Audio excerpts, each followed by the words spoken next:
Kata para ulama tafsir yang paling menyentuh hatinya Umar adalah 13 ayat pertama ini, gitu kan? Maaf, ini 9 atau 10 ayat pertama.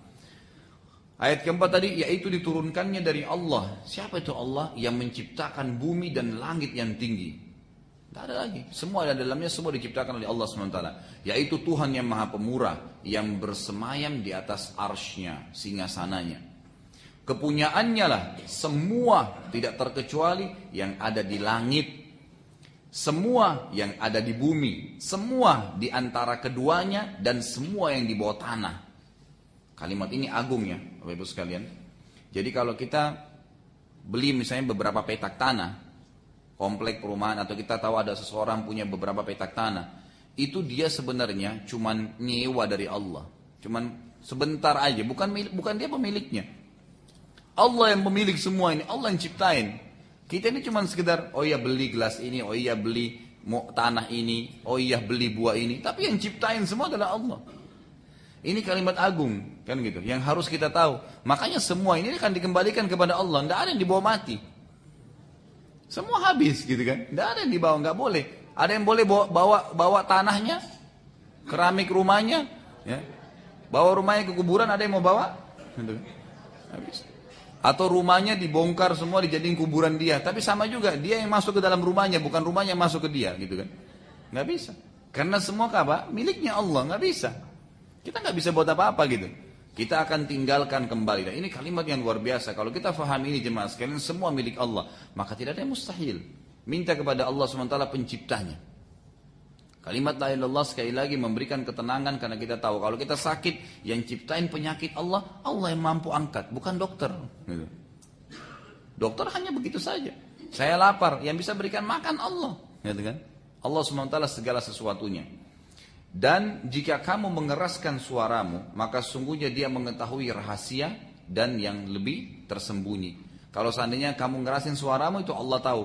Jangankan itu, yang disembunyikan dalam hatimu aja, itu Allah tahu. Semua Allah tahu. Allah SWT maha mengetahui.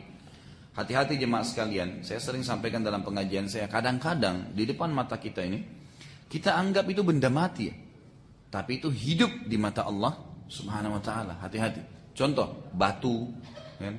Contoh mungkin apa saja yang kita anggap benda mati ya, itu sebenarnya hidup di mata Allah Subhanahu wa ta'ala. Saya kasih contoh begini. Ada sebuah hadis Bukhari yang berbunyi, dan kita sudah pelajari di sirah juga itu. Nabi Muhammad SAW waktu pertama terima wahyu Iqra bismi rabbikal ladzi khalaq, itu kan. Seringkali kan beliau bolak-balik ke Gua Hira tuh. Setelah beliau hijrah ke Madinah, beliau pernah bertanya pada Jibril, berkata, wahai Jibril, waktu saya sedang ke Gua Hira, saya pernah mendengar ada suara Assalamu alayka ya Rasulullah. Itu suara apa? Saya nggak lihat ada manusia waktu itu. Apalagi apa itu maksudnya Assalamu alayka, dulu belum kenal, belum tahu. Kan itu dalam Islam setelah dinobatkan jadi Nabi. Kata Jibril, itu batu dan pohon yang memberikan salam kepada anda. Batu itu kita anggap benda mati kan, tapi hidup di mata Allah SWT. Kemudian contoh yang lain jemaah sekalian, ada hadis sahih juga. Itu yang berbunyi, siapa yang sholat di sebuah tempat, maka tempat itu akan menjadi saksi untuknya pada hari kiamat. Makanya disunnahkan kalau sholat wajib sini, sholat sunnah pindah ke sana, gitu kan. Pindah-pindah tempat. Nah, sampai ada seorang dosen saya dulu dari Saudi, kalau dia datang ke Indonesia, kalau dia bertamu ke satu rumah, pertama dia bilang, izinkan saya sholat. Dia wudhu langsung sholat di ruangan sholat, di mana dia minta izin sholat. Karena itu akan jadi saksi tempat itu untuknya pada hari kiamat. Kemudian yang ketiga jemaah sekalian, ada seorang sahabat dalam hadis Bukhari bernama Abdurrahman berkata kepada seorang sahabat Nabi yang lain bernama Abdullah. Abdullah ini kebetulan penggembala kambing. Abdurrahman berkata, wahai Abdullah, kalau kau sedang mengembala kambing di padang pasir, kemudian kamu tiba waktu sholat, maka azanlah dan keraskan suaramu, karena tidak ada sesuatu pun di langit dan di bumi yang mendengarkan suaramu kecuali pasti menjadi saksi untukmu pada hari kiamat. Dalam hadis lain dikatakan, tidak ada sesuatu dari malaikat, jin, batu, udara, air yang mendengarkan suaramu kecuali akan jadi saksi pada hari kiamat. Contoh dalil yang keempat, hadis Bukhari juga. Saya tidak tahu pernah saya sampaikan tidak riwayat ini, tapi kalau sudah pernah dengar review saja. Di zaman dulu jemaah sekalian, masjid itu dibuat dindingnya dari batang-batang kurma. Yang ditebang atasnya, ditebang akarnya, ditanam. Didempetin semua jadi dinding gitu. Rumah sama masjid dulu begitu cara buatnya.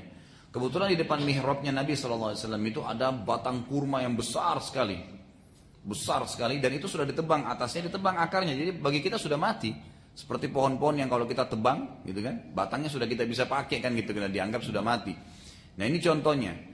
Waktu itu Nabi SAW setiap kali kalau khutbah Jumat, lagi ceramah, nyampein pengajian wahyu, itu beliau selalu sandar di batang kurma itu, di depan mihrabnya. Jadi selalu sandar kemudian nyampein. Ada seorang sahabiat Nabi perempuan berkata, "Ya Rasulullah, saya lihat Anda capek sekali kalau begitu. Saya punya seorang budak laki-laki yang mahir memahat kayu. Bisa nggak saya suruh buat dia mimbar buat Anda?" Kata Nabi SAW, "Silahkan." Dan itu waktu ini ceritanya pertama ada mimbar sama Nabi SAW, sebelum tidak ada mimbar gitu kan. Lalu dibuatlah oleh budaknya si wanita tadi. Setelah selesai, tepatnya hari Jumat, Nabi SAW keluar dari rumahnya karena rumah beliau dempet dengan masjid. Beliau masuk untuk naik ke mimbar khutbah. Beliau mau khutbah Jumat, beliau lihat ada mimbar. Beliau naik ke atas mimbar. Kata Anas bin Malik radhiyallahu anhu, perawi hadis ini dalam riwayat Bukhari, berkata, waktu Nabi SAW sudah naik di mimbar memberikan salam dan Bilal mulai azan, seperti kita biasa mulai azan Jumat, yang terjadi jemaah sekalian adalah, kata Anas, kami mendengarkan suara tangisan anak bayi. Lama-lama makin besar seperti tangisan anak-anak, makin besar gitu. Lalu yang terjadi apa jemaah sekalian? Berkata Anas bin Malik, kami lihat satu sama yang lain di masjid tidak ada anak kecil, dan kami lihat Nabi SAW turun dari mimbarnya menuju ke batang pohon yang ada di depan mihrabnya, lalu memeluknya seperti memeluk anak kecil, dan berkata, demi Allah dia telah menangis karena kehilangan zikrullah. Artinya saya nggak sandar lagi dengan dia kalau nyampein wahyu, saya udah pindah ke kayu yang lain nih mimbar, gitu bahasanya. Kayu ini nangis. Yang kita anggap sudah benda mati tadi, tidak ada lagi akarnya, nggak ada lagi, itu benda mati kita anggap gitu kan. Lalu kata Nabi SAW, dan demi jiwa aku yang ada di tangannya, kalau aku tidak memeluknya, dia akan menangis sampai hari kiamat. Contoh gitu kan. Dan cukup banyak dalil berhubungan dengan bahwasanya benda-benda ini adalah mati di mata kita, tapi sebenarnya hidup di mata Allah Subhanahu Wa Taala. Apa yang saya ingin diberatkan sini jemaah sekalian, karena ini ada kata-kata ayat di sini, dan jika kamu mengeraskan suara maka sungguhnya dia, Allah mengetahui yang rahasia dan lebih sembunyi lagi daripada rahasia. Jemaah sekalian, banyak orang yang sangat jahil. Pada saat dia ke hotel berdua dengan pasangannya yang haram, berzina, lalu dimatikan lampu, dia pikir dia cuma berdua sama pasangannya. Dia lupa tembok hotel itu, ranjang yang dia pakai, udara yang dia hirup, air yang dia minum, semua makhluknya Allah akan jadi saksi jemaah sekalian pada hari kiamat. Hati-hati.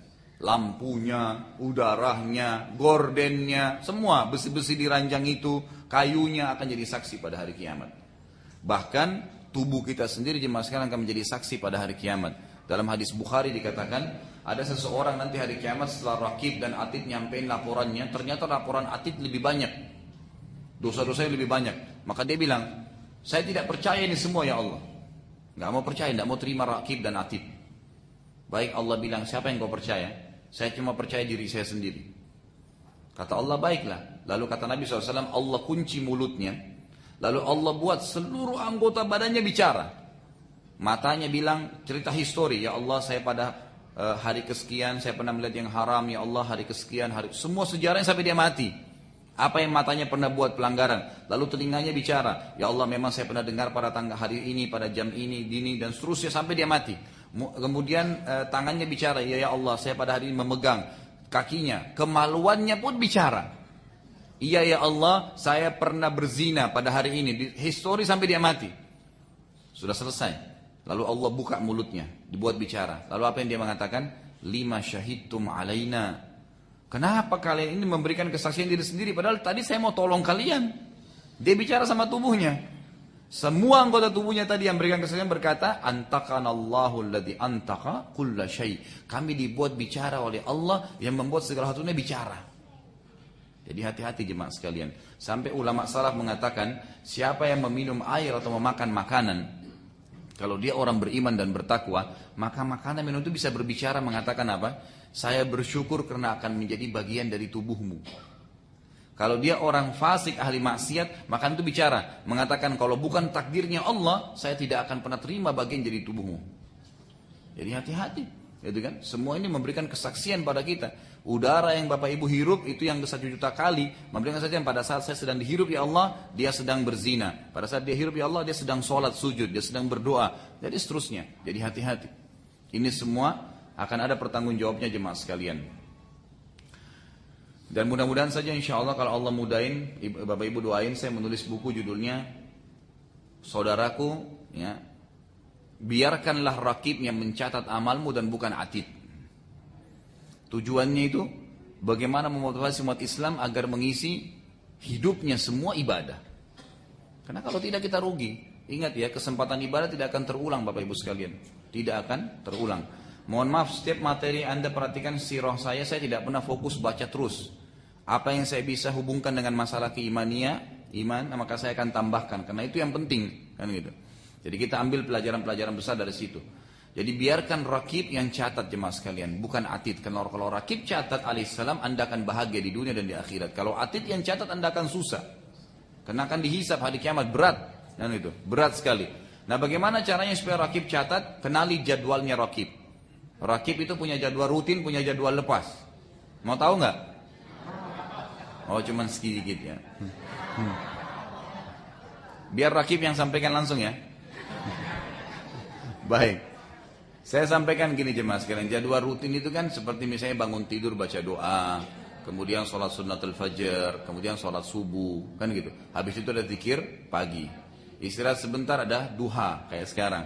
Istirahat sebentar ada duhur sebentar. Qabliyah duhur, ba'diyah duhurnya ba'diyah duhur. Istirahat sebentar ada asar, ada qabliyah asar, ada zikir sore. Enggak ada ba'di asar. Istirahat sebentar maghrib, qabliyah maghrib, maghribnya ba'diyah maghrib. Istirahat sebentar isya, qabliyah isya, isya dan ba'diyah isya. Istirahat lagi kemudian tahajud dan witir. Ini jadwal rutinnya rakib. Jangan biarkan rakib tidak catat. Kenapa jemaah sekalian? Karena kalau satu kali rakib nggak cateng, bolong, sampai hari kiamat Bapak Ibu tidak bisa perbaiki. Nggak bisa lagi kita kembali. Yang tidak sholat tahajud tadi malam, biar nangis darah tidak bisa bilang tolong rakib, kembaliin saya, nggak bisa. Buku kita sudah akan terima. Harus tahu tanggal 9 kemarin saya memang tidak sholat tahajud. Saya harus bisa terima konsekuensinya. Dan itu bahayanya jemaah sekalian. Masuk surga dengan rahmat Allah. Yang menentukan fasilitas kita di surga, ya amal ini. Bayangin kalau gara-gara tidak tahajud sekali, Anda kehilangan istana yang luks di surga. Rugi sekali. Bagaimana dengan sepanjang hidup tidak pernah tahajud? Waduh ini parah sekali. Ya. Kita nggak usah bicara yang wajib itu dosa kalau tidak lakukan. Kita bicara yang sunnah, gitu kan? Yang harus sebenarnya kita kerjakan, itu contoh, kan gitu. Jadi biarin rakib alaihissalam yang mencatat semuanya. Kalau jadwal lepasnya jemaah sekalian itu adalah jadwal-jadwal yang kita tambah. Seperti kayak sekarang Anda hadir antara sholat duha dengan duhur, kosong, bebas kan? Orang bisa bakti sama orang tua, hadir di majelis taklim, berbakti sama saudara, tetangga, orang tuanya, menjenguk tetangganya yang sakit. Apa saja, menolong saudaranya muslim, bersedekah, bebas. Semua itu bebas. Ada beberapa jam-jam waktu di mana Allah bebasin Anda. Ini saja sudah padat. Jangan lagi sibukkan sesuatu yang bisa atid yang catat. Kan gitu. Karena kalau sekarang kalau ibu tidak hadir, bapak ibu tidak hadir di majelis taklim begini, kemudian bapak ibu pergi di majelis gosip sama orang, gunjing, fitnah, berarti atid yang catat tuh. Rakib daging berhenti nyatat. Jangan. Biarin rakib yang catat alaihissalam. Dan ada sebuah hadis yang mulia Bapak Ibu sekalian, kata Nabi SAW, kalau seseorang berbuat maksiat, maka rakib berkata pada atid, jangan kamu catat dulu, mungkin dia tobat hari ini. Itu kemuliaannya Allah SWT. Maka jangan sia-siakan Bapak Ibu sekalian, karena kita demi Allah jemaah sekalian, butuh dengan setengah pahala untuk masuk ke surga loh, hati-hati. Mungkin amal Anda 99,9 tinggal 0,1 saja untuk masuk ke surga, tapi gara-gara itu nggak bisa. Mungkin karena gara-gara satu sujud saja butuh, nggak bisa masuk surga, masuk neraka dulu. Masalahnya di akhirat nggak ada lagi surga atau neraka.